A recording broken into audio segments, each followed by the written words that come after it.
Imagine knocking on the door of the $4.1 million beachfront house you bought for your only child. And the person who answers looks you dead in the eye and says, "Sorry, ma'am. My mother died when I was 12. You have the wrong address. My name is Lauren Harper. I'm a 54-year-old pediatric heart surgeon, and 3 months ago my 28-year-old son Ethan looked at me like I was a stranger. In the house that still has my name on the deed. What happened in the 90 days that followed almost killed both of us. And if you have a son, a daughter, a brother, or a best friend, you need to hear how a predator can erase 28 years of love in less than 9 months. Stick around, because the final moments will make you cry tears you didn't know you had. And then cheer louder than you have in years. Let's start the day everything broke. It was a Thursday in August. I just finished a grueling 14-hour surgery, saving a 6-year-old's life, and I thought I deserved to see my boy. Ethan and we've always been unbreakable.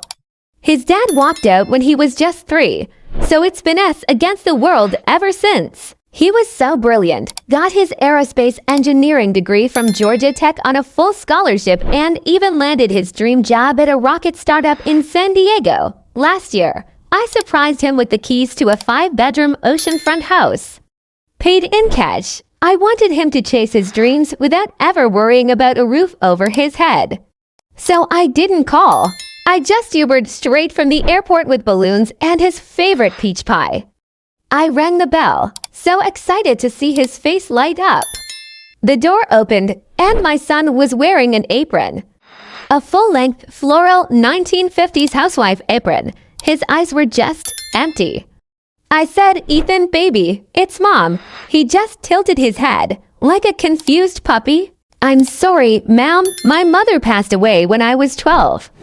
"I think you have the wrong house." Behind him, a woman appeared. Mid-30s, perfect blonde blowout, designer yoga outfit, and a smile sharp enough to cut glass. She asked, "Can I help you?" Like I was selling something. I just laughed, because this had to be a prank. "Ethan, stop it. You're scaring me." The woman put a gentle hand on his shoulder. "Sweetie, do you know this person?" Ethan slowly shook his head. "No, Aurora. I've never seen her before." Aurora. That was the first time I heard her name. She gave me the softest, saddest smile and said, "I'm so sorry for your loss. But Ethan's mother died in a car accident in 2009. He has been through extensive therapy. Please don't upset him." I felt the peach pie slip from my hands. "Because I am his mother, and my son just called me ma'am. Let me take you back so you can understand how we got to this point. Because what happened next only makes sense if you know how perfect everything used to be. My son Ethan was never the troubled kid, quite the opposite. He was a straight-A student, an Eagle Scout, and he spent every spring break volunteering, building houses in Tijuana. When he graduated, I was so proud. I told him, "The world is yours, baby. Go build rockets." And he was on his way. He moved down to San Diego about 18 months ago. We talked every single night at 9 p.m., sharp a tradition we've had since he was 10 years old. Then, about 10 months ago, the calls started changing. That's when he first mentioned a woman he had met. And everything started to shift. If you want to hear the rest of the story, make sure you subscribe. My son Ethan called me one day and said, "Mom, I met someone. Her name is Aurora. She's different. She gets me." That was the first red flag. You see, Ethan had never brought a girl home, not once. The second red flag was when he started calling them life partners instead of boyfriend and girlfriend.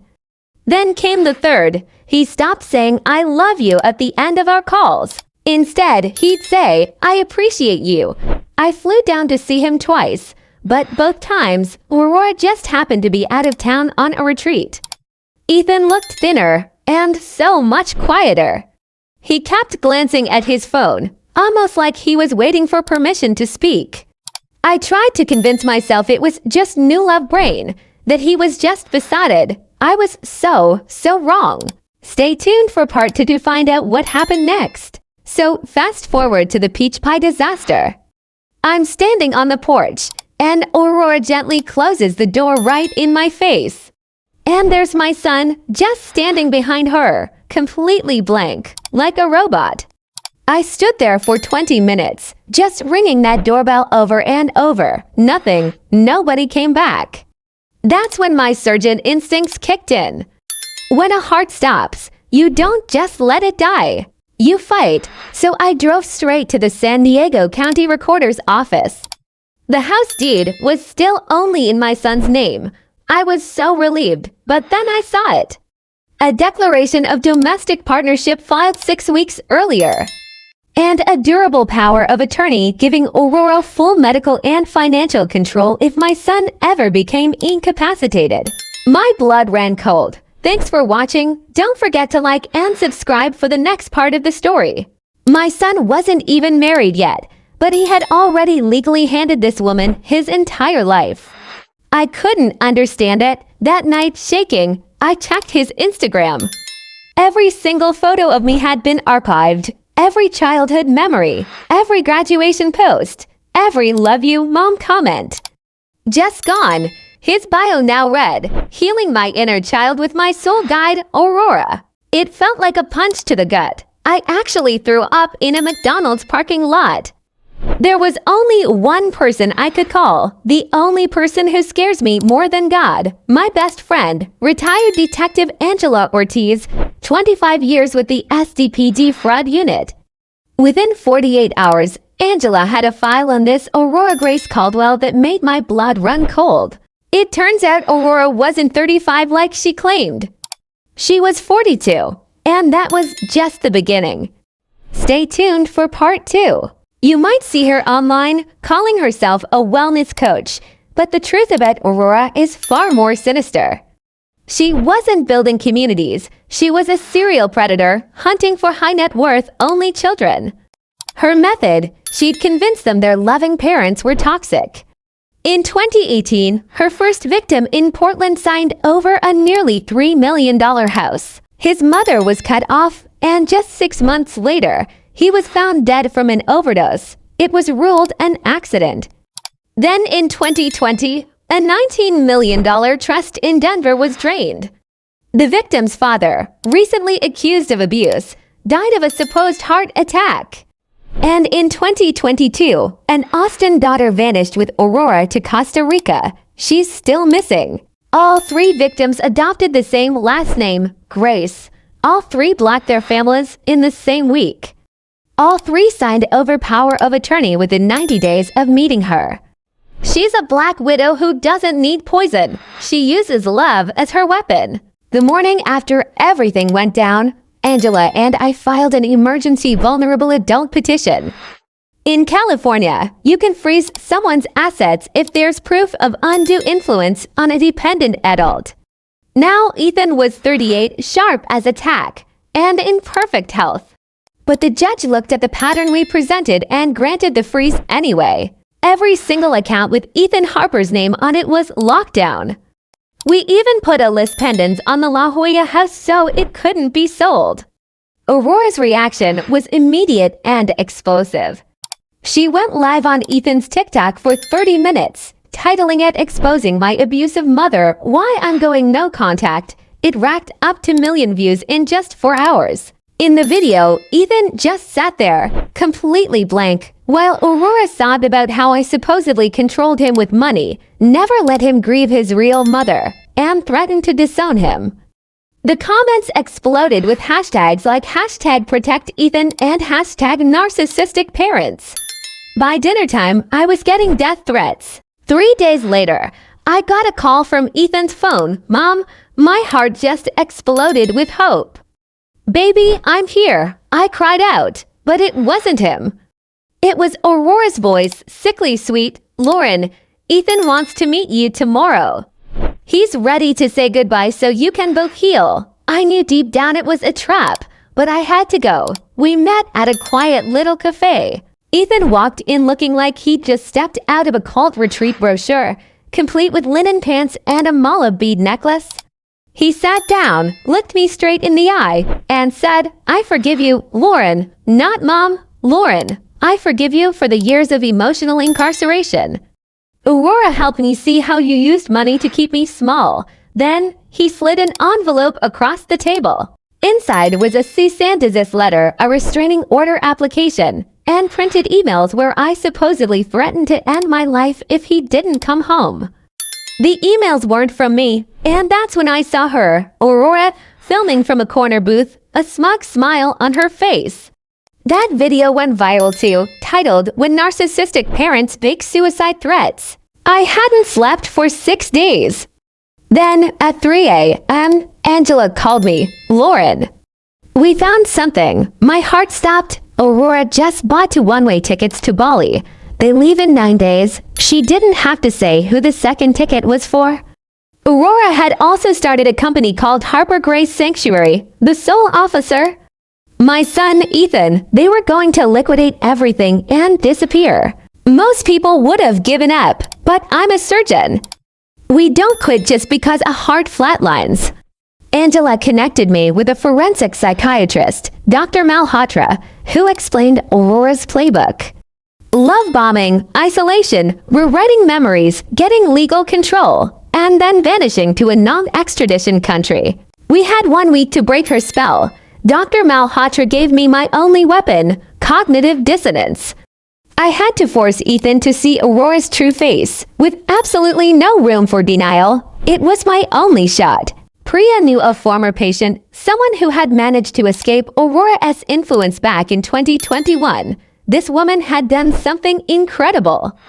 During one of Aurora's mastermind retreats, she secretly recorded Aurora bragging about her so-called success stories. We got our hands on 47 minutes of pure, chilling audio. In it, Aurora lays out her entire playbook. She details exactly how she convinces adults that their loving parents were actually abusive. She talks about staging fake therapy sessions, and even using drugs and sleep deprivation to implant false memories into her clients' minds. It was pure evil, laid bare for anyone to hear. Priya looked at me and said, "If we can just get Ethan to listen to this, there might still be a chance to save him." This tape was our last hope. Stay tuned to see what happens next. I broke the restraining order. It was 2 in the morning when I pulled up to the house. I had a burner phone in my pocket and a small Bluetooth speaker in my hand. The main gates were wide open. Such arrogance. It made walking right into the kitchen almost too easy, and there he was. My son Ethan, alone, doing dishes, and wearing that same dim apron she always made him wear. He froze the second he saw me. "Get out," he said, his voice trembling. "Get out, or I'm calling the police." I didn't say a word. I just reached into my pocket, pulled out the speaker, and pressed play. And then, Aurora's voice filled the entire house. Once they signed the power of attorney, they're mine, her voice echoed from the tiny speaker. The parents always panic and look crazy. That's when you go live and play the victim. By the time the courts figure it out, we're on a beach in Bali counting their money. I watched Ethan's face. It went completely white. It was like watching a spell break in real time. The brainwashing, the manipulation. It was cracking right before my eyes. He started shaking. That's edited," he stammered. She wouldn't, but her voice just kept going. The best part, they thank me. They literally thank me for stealing their entire life. That's when Ethan dropped the plate he was holding. It shattered on the floor, the sound echoing the shattering of his reality. He looked at me, really looked at me for the first time in months. Tears were streaming down his face. He whispered just one word, "Mom." I opened my arms. And he ran into them, sobbing, holding onto me like he was 8 years old again. It was over. I finally had my son back. This experience was one of the most difficult of my life. If you or someone you know is in a controlling or manipulative relationship, please know there is help available. You are not alone. Reach out to the National Domestic Violence Hotline or a local support organization. Taking that first step can change everything. Thanks for listening to my story. Please subscribe for more content on healing and recovery. You think you know how this story ends. You have no idea. Twist number 1. Aurora, my son Ethan's therapist, walked in to find me hugging him. A real hug, the first in years. She just smiled. Ethan, baby, she's manipulating you. Come here. But this time, Ethan didn't move. He stepped in front of me, a human shield. No, he said, his voice firm. You're done. Twist number 2. Aurora grabbed her phone, her fingers flying to dial 911. Ethan calmly took it from her. Go ahead, he said, holding up his own phone. I want them to hear the recording too. The recording of her admitting everything. Twist number 3. She bolted, didn't even grab her purse. Just ran out the door and vanished. We thought it was over. We were so wrong. Twist number 4. 2 days later, a text message. Sen, it's your dad. A man claiming to be the father who abandoned Ethan when he was 3, suddenly begging to reunite. My heart stopped. Ethan, desperate for a father figure, almost fell for it. Until I pulled out the file I'd kept for over a decade, a DNA test I ran when Ethan was 10. 0% match. Aurora had hired an actor. Twist number 5. The lawsuit landed like a bomb. She sued me for elder abuse and defamation. She wanted $20 million. The internet, which had just started cheering for us, turned on me again. The comments were brutal. I was a monster, a gold digger, trying to steal from my own son. Twist number 6. This is where it gets crazy. Discovery. Her lawyer, in a catastrophic mistake, attached the wrong file to an email. It was a spreadsheet. The title. Asset Harvest 2018 to 2025. It was a list of 12 names. Beside each name, a bank balance, and beside each balance, an exit date. My son's name was on that list. Next to it, $4.7 million. And an exit date, September 14th, circled in bright red. Twist number 7. The FBI got involved. They raided her Airbnb in Venice Beach. What they found was a house of horrors. Hard drives containing over 4,000 hours of recorded therapy sessions. Fake death certificates for her clients' parents. Staged photos of grieving children at fake funerals. And a voice note, a chilling message meant for her next victim. Parents who love too hard are the easiest to break. Twist number 8. Ethan on the stand. He was so calm, so strong. He played the recording of Aurora bragging about how she turned him against me. Then he locked eyes with her across the courtroom. You taught me my mother never loved me, he said, his voice echoing in the silence. The truth is, you never loved me. You just loved what you could take. And now, for the 9th and final twist. The one that broke the internet. During cross-examination, Aurora's lawyer leaned into the microphone. Isn't it true, he asked Ethan, that you willingly transferred every single asset you owned to Ms. Caldwell? What do you think he said? The answer is so shocking. I'm dedicating a whole video to it. Make sure you subscribe so you don't miss the epic conclusion to this insane story. You won't believe what happened next. Ethan smiled, pulled out his phone, and played a brand new recording none of us knew existed. Aurora's voice, slurring from tonight's earlier. Once we land in Bali and change his name, even if he wakes up, he'll never find his way back. They never do. My heart stopped. Ethan looked directly at the jury and said, I recorded that to protect the next man she tries to destroy. Because I'm my mother's son, and we don't quit. The jury was back in 37 minutes. Guilty on 24 counts, including financial elder abuse, identity theft, and conspiracy. Aurora Grace Caldwell was sentenced to 34 years in federal prison. It was finally over. The nightmare was over. After everything settled, Ethan moved back into the La Jolla house. But he sold it. The memories were just too much. With the money, he did something incredible. He started the Harper Hart Foundation, a nonprofit dedicated to helping survivors of coercive control rebuild their lives and their credit. He speaks at colleges now, sharing his story with packed auditoriums. He tells the crowds, if someone ever tells you your family is toxic just for loving you, run. As for me, I retired from surgery last month. My hands saved lives for years, but now my heart needed to do the saving. I work at the foundation full-time, side by side with my son.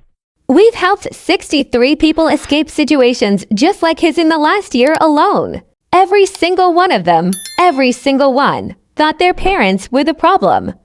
Until they heard the truth in their own predator's voice. That's the moment everything changes. And every night at 9 p.m. sharp, my phone rings. I see his name flash on the screen, and I swear my heart grows 3 sizes. Love you, Mom. And I always say, love you more, baby. If this story, our story, saved even one person, it was worth every single death threat, every lawsuit, every sleepless night filled with nightmares. Because I need you to hear this. Manipulation is not love. Control is not healing. And no amount of money, no house, no car is worth losing the sound of your child saying mom again. So if you know someone, a friend, a cousin, a coworker, who suddenly cut off their family and started calling their new partner a guru or a healer or a soul guide, please send them this video. It might just be the lifeline they're secretly praying for, the one thing that helps them see the light. Thank you for letting me tell you our story. I'm Lauren Harper, and I got my son back. Hit that subscribe button if you believe love always wins. We'll see you in the next one.